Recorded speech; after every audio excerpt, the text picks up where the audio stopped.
Hello, Frizzle Factorial. This is a spoiler-free video, and here is our agenda for the day. For the book, The 7.5 Deaths of Evelyn Hardcastle, we're going to be talking about the premise, the skill of the exposition, the mystery, the characters, how you should read this book, and my overall thoughts. This book is a murder mysteries that takes place in the early 1900s in England. And it definitely has the cozy, creepy vibes because it takes place in a secluded manor house where they are having a dreadfully morbid party. On the anniversary of their son's tragic murder, the Hardcastles are throwing a party and inviting everyone who was there the night that their son got murdered. And this party, as the title of this book suggests, doesn't go too well for their daughter, Evelyn Hardcastle. No one is at this party to have fun. Everyone is there for their own nefarious reason, or maybe doesn't want to be there in the first place. Now, the exposition of it all. This book is slow in the beginning. The murder hasn't even happened yet, you don't know what's going on, and there are so many characters. It's just kind of dry and plotting and slice of life, and there's like a little bit of mysteries, but it's not really kicking it into gear. So the beginning of the book is pretty slow, but I think this book needed a slow beginning. Because like I mentioned, the slow beginning of this book is setting up the characters, their relationships to each other, and the house. The beginning of the book is giving you and our narrator a lot of clues that you'll need to solve the mystery later. And I think if this book started fast-paced, it would honestly be a little too overwhelming. So I was really glad that we had this pacing here where it was slow in the beginning and then got faster in the end. Though I would say it as a warning to people who are starting off the book, like, give it 100 pages. I know this book is so long, but trust me, it justifies the length in the end. And the mystery is just as skillfully done. I haven't read that much from Agatha Christie, the queen of crime. But I have read some, and when the blurb of this book compares it to Agatha Christie, it's spot on. Like, we have the setting, which is a similar setting to Agatha Christie's books because she was actually writing from that time period. But even in the way that the mystery is set up, that we have all of these different suspects and they all kind of have their own reason for maybe committing the murder, that you get to find out little clues here and there, and it's possible to solve the mystery, but it isn't easy to solve the mystery. And if that quality is the Agatha Christie quality of mysteries, this book has it. So, characters. This book isn't hooking you in through the characters. Like I said, there's a lot of them. Our narrator is fascinating. He starts out the book with total amnesia and he has to kind of discover himself along the way, along with solving the mystery. But I wouldn't say that any character in this book is really like a star. If you want to read a character-centered novel, I wouldn't necessarily recommend this one. So how should you read this book? This is something that I kind of wish that I had done. I listened to the audiobook, so it would have been harder, but I wish I had kept notes on the characters or referred to the character list. At the beginning of this book, it provides you with a list of characters. And honestly, I wish that I had like printed that out from online and used it just to keep track of who is who. And I think I would have enjoyed the mystery more if I could have better kept track of who were the players in this mystery. So overall, I would definitely recommend this book to someone looking for murder mysteries, especially ones that have an interesting twist and extra flavor to them. This video has moderate spoilers, and here is our agenda for the day. Let's go. So this novel has time loops within time loops, and it is fascinating the way that this book plays with that. The way that this works is our main character gets to loop within one day 8 times, and then at the end of that 8th day, he gets total amnesia and then loops back to the beginning. So it's kind of like one big time loop of every 8 days, but also 8 mini time loops inside of there. And it is within this framework that he has to solve the death of Evelyn Hardcastle. So, expositional quality. One of the things that I liked about this book is that the time travel-y, time loop stuff was a little wibbly-wobbly. Yes, most things repeated the same way every loop, but there were always little variations happening, and what this gave our narrator, our protagonist, was more agency, more freedom in the narrative to make decisions. Because I can imagine a version of this story where the time loop was very rigid and things couldn't change. And then it's like the things that our narrator did wouldn't make any difference. We would already know the outcome of every day. But even little changes that our narrator makes to the day ends up having a big impact on things later in the day. And that softness of the rules of the time loop, of the boundaries here, the amount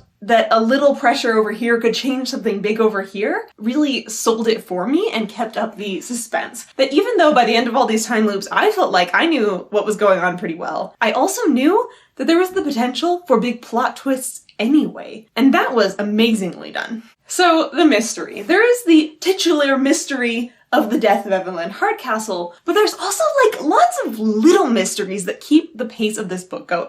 I mean, for one, there's lots of other deaths that happen over the course of this day, and there's the mystery of how did those all happen? There's the mystery of what is going on with this time loop. And there are other people that are also time loopers, that are also trying to solve the mystery. And there's further questions about them and their motivations and are they trustworthy? So even if we're in kind of a dead zone where we're not discussing the murder of Evelyn Hardcastle for like 50 pages, there's always enough to keep this book going in the mystery department. For character interactions, my favorite relationship in this book was between our narrator and Anna, one of the other time loopers. And the thing I loved most about it was the push and pull between them of both trust and knowledge. Because of the nature of the loop, there was always one of them that knew like significantly more than the other one at any given time. And there was usually one of them that trusted the other one much more at that given point of time because of different things that they had experienced recently. At some points, they're working together like a well-oiled team machine, and at some points, it's not as well-oiled.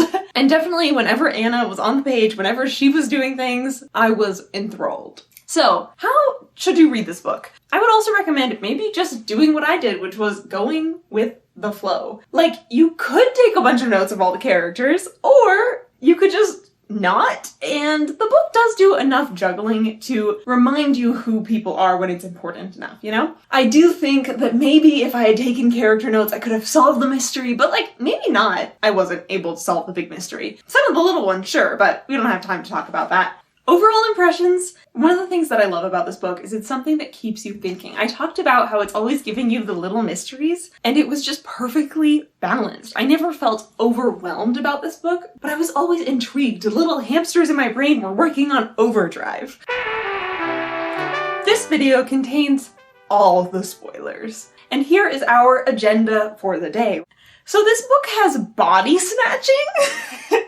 Like, I guess this book just felt too empty with only its murder mystery and its time loops within time loops. Because our narrator, each time he lives out the day, he's doing it in the body of someone new. He's taking over and possessing someone new. And he's doing this with 8 different people all simultaneously in the same day. Just when you thought that this book couldn't get any funner, oh, it does.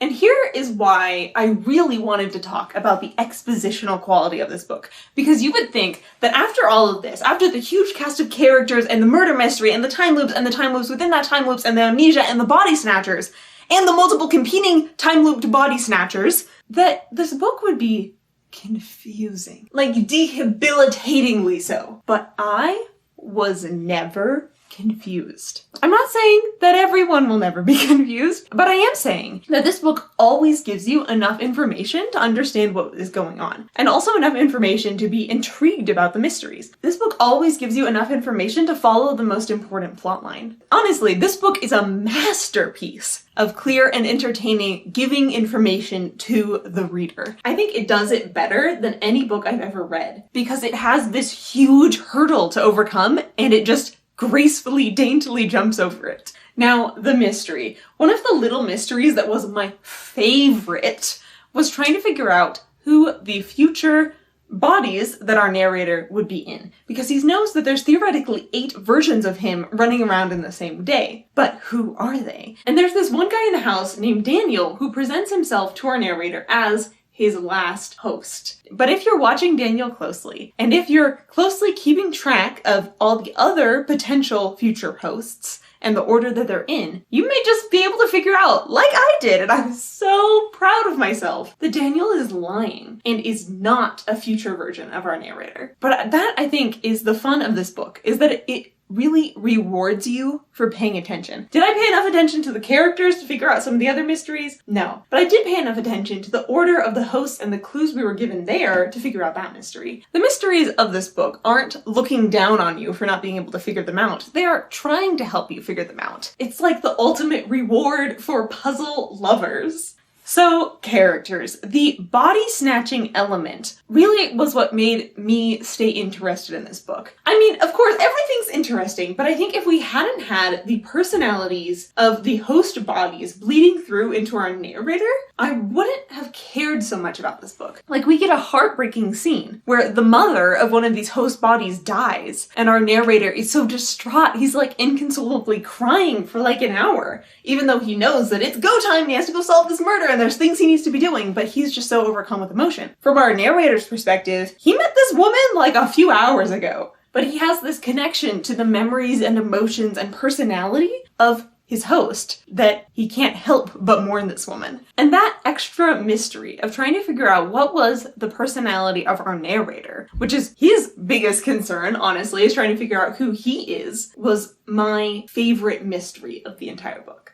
Now, tips for reading this book is to keep track of the timeline, because you're going through the same day a lot of times, and there are events that happen about the same on every single one of these versions. And honestly, I think that this is even better than keeping track of the characters. Making a rough timeline of the day. Like, okay, the rain starts here, lunch is here, the dinner party's around this time, just so when something happens, you can better place it in relation to the other events from the different versions of the day. And overall, the book tone is New York pink. This is a reader personality test that I designed, and New York pink means this book is good for readers that prefer intellectual and plot-focused books.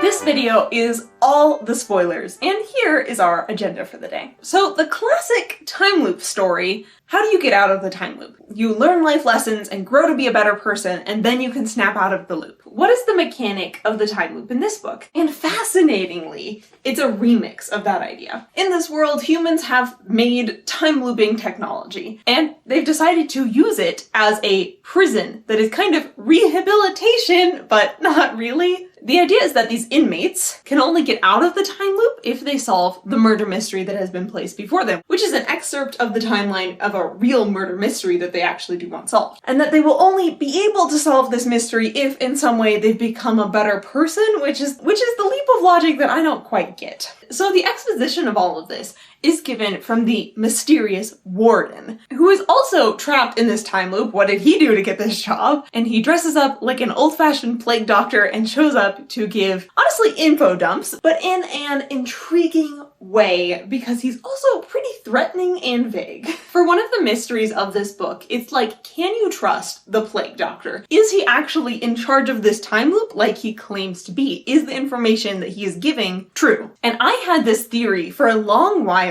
that the plague doctor was not trustworthy, that the plague doctor was actually one of the enemy time looper body snatchers, and was feeding our narrator just enough information to get him to help solve the mystery, but not enough information to actually be a real competitor against the antagonist. And honestly, I'm a little disappointed that that wasn't the answer in the end, because I do think the whole this time loop is a prison idea is a little like, where is the logic there? The prisoners are just given this unsolvable mystery and it's a way to keep them occupied for the end of time. But on the other hand, I do like that the time loop is a prison and made for rehabilitation, because it gives our characters something to do at the end. Because once our characters realize that this is the purpose of the time loop, it starts them thinking about morality, thinking about, well, what are they really fighting for? What are they solving this mystery for? Just on orders, or because it's the right thing to do? Has our narrator really reformed enough in order to escape? And can you really reform and change if you lose all your memories every 8 days? And those discussions around morality and changing, those did make the end of this book sweet and deeper than the beginning of this book, and I appreciated that. So how should you read this book?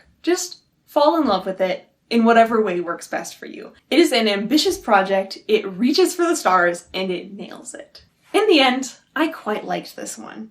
I gave the 7.5 Deaths of Evelyn Hardcastle 4 stars. A big thank you to my patrons. If you would like to join these wonderful people here, there are some awesome benefits, including extra videos, early videos, and a monthly book club. The Frizzle Fantasy Fish will be reading this one next. Thank you!